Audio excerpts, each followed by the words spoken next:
राजगढ़ वासियों, इस वक्त हम ब्यावरा में मौजूद है। ब्यावरा में आए हुए थे तो एक परिवार जो मुस्लिम परिवार है, इन्होंने हमें बुलाया कि साहब हमें कुछ असामाजिक जो तत्व है वो परेशान करते हैं।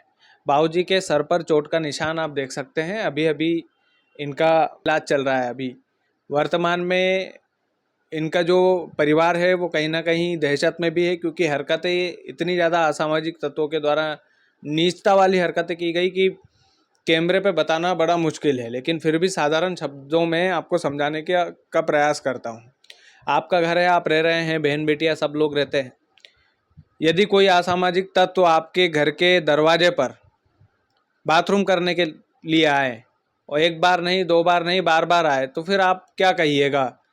आप उनको बोलेंगे कि साहब यहाँ तो परिवार रहता है, घर परिवार वाले लोग हैं, ये सब ना करो।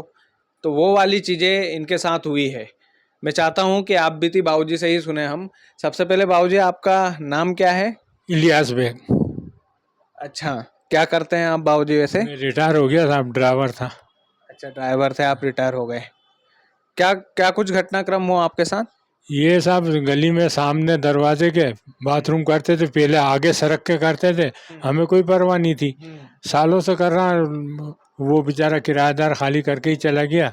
वो कहता था कि बहुत साल से कर रहा, हम तो वो चला गया। अब वो इधर सड़क के कर रहा था, अपना किचन का दरवाज़ा और वो जगह बिल्कुल आमने सामने है। तो उनको किया, साहब ये हमारा गेट है, आप जो है यहाँ बैठ के पेशाब कर रहे हो, शर्म आना चाहिए। तो उठ के ये चल दिए। फिर उनके बच्चे को भी समझाया, और भी एक दो लोगों से किया, साहब ये ऐसा काम करते हैं। और उन्हें बताया भी, देखो ये पेशाब करा है, ये जो है थोड़ी देर बाद सूख जाएगा, निशान भी मिट जाएगा। तो नहीं नहीं करेंगे ऐसा। कोई इसकी कार्रवाई आगे की नहीं हुई। अच्छा, आपने थाने में बताया इसको लेकर, आवेदन वगैरह दिए थे कुछ? हाँ, थाने में दिए ना, रिपोर्ट लिखवाई जब ये वारदात हो गई तब। वो उनका लड़का आया सुबह, तो घर में कोई भी नहीं था, मैं था। ये चले गए थे 9:30 दो बजे, दो ही बच्चे। और फैमिली जो है जीरापुर शादी में गई हुई थी, वो उनका भी 10-11 बजे आने का ही था। इनने आन के फाटक ठोका। मैं ऊपर था, मेरे को आवाज़ सुना ही नहीं थी। 2-3 बार ठोका होगा उनने। फिर मैं नीचे आया, मैंने कि हो सके आगा होंगे, तो मैंने फाटक खोला, वैसे ही खींच के मारा ठोकी चालू कर दी। कितने लोग थे मारपीट करने वाले? 3 जने थे साहब।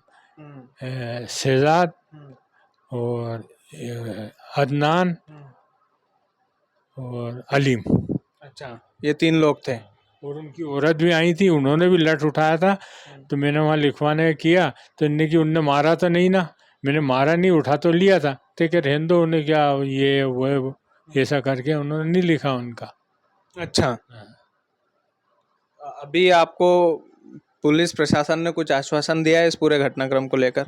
कोई आश्वासन नहीं है साहब, ऐसे ही चल रहा है। हाँ, अब आगे खतरा भी है आपको कि कहीं आगे? आगे खतरे ही है साहब, कभी भी कोई भी वारदात हो सकती है हमारे साथ। अभी यहीं पड़ोस में वो रहते हैं, हम भी यहीं रहते हैं, आना जाना लगा रहता है। और दिन में पड़ोसी 10 बार टकराता है। हम आना जाना आमना सामना होता ही रहता है। अब वो उनके साथ तो बहुत से लोग हैं साहब, किसका बताओ। अच्छा, आप अमन है, ये इनके बेटे हैं। अमन, आप इधर आ जाइए, बाबूजी आप उधर। ये हमको कल परेशानी बताने के लिए आए थे। इन्होंने बहुत सारी बातें बताई थी ऑफिस में बैठकर। अमन, ये जो वारदात हुई है कितने दिन पहले की है ये? ये 13 तारीख की वारदात है, सुबह की। लगभग 10:30-11 बजे की वारदात है। मैं दुकान के लिए निकल चुका था और मेरे पिताजी अकेले घर के अंदर मौजूद थे सिर्फ। और इसी वक्त 3 लोगों ने आके उनके ऊपर हमला करा। पहले उन्हें जैसे ही दरवाज़ा खोला तो घर में मारपीट करते हुए घर में गिरा दिया, गिरा के फिर बाहर घसीटते हुए लेके गए और फिर गली में मारपीट करी उन लोगों ने। और जिसमें मेरे पिताजी गंभीर रूप से घायल हो गए। उन्हें ब्लड प्रेशर, शुगर और भी कई गंभीर बीमारियां हैं। उसके बाद जब उनको सिर में गंभीर चोट लगी तो काफ़ी सारा ब्लड लॉस हुआ उनका, जिसके फ़ोटो मैंने कल आपको वहाँ दिखाए थे। जो कि एक मतलब गंभीर प्रकरण है। और इतने गंभीर प्रकरण के बावजूद भी आज 15 दिन 16 दिन हो चुके हैं और सिर्फ एक हल्की फुल्की मारपीट की और इनकी धाराओं के अंतर्गत मामले दर्ज करके पुलिस ने और एक दिन तहसीलदार के सामने पेश करके उन्हें ज़मानत पर रिहा कर रखा है। और लगातार हमें मतलब हमारी जान का खतरा है, क्योंकि जो व्यक्ति घर में घुस के अगर किसी इंसान को मार सकता है, हमला कर सकता है, तो कुछ भी कर सकता है आने वाले फ्यूचर में। आने वाले समय में कभी भी हम पे भी हमला हो सकता है। तो आप अभी पुलिस से क्या चाहते हैं? पुलिस से हमारी 2 मांगे हैं। एक तो गंभीर मामले में प्रकरण दर्ज हो इनके ऊपर, ऐसी गंभीर धाराओं में मुकदमा दर्ज हो। दूसरा ये कि ऐसी अपराधियों को मतलब ऐसे खुला ना छोड़ा जाए कि मुचलका भर दिया, इससे अपराधियों के हौसले बुलंद होते हैं, बिल्कुल हौसले बुलंद होते हैं। है ना। अब उनने सोच लिया कि क्या है, मुचलका ही तो भरना है, और मुचलका भर के बाहर हो जाएंगे।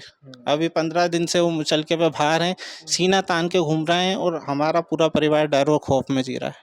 इसमें जो अपराधी है एक अदनान, जो शहजाद खान का पोता है, इसके ऊपर पहले से लड़ाई झगड़े के आपराधिक मामले दर्ज हैं। मतलब वो पहले से एक आपराधिक प्रकृति का इंसान है, पहले भी इसी तरीके से लड़ाई झगड़े करके और वो जेल जा चुका है।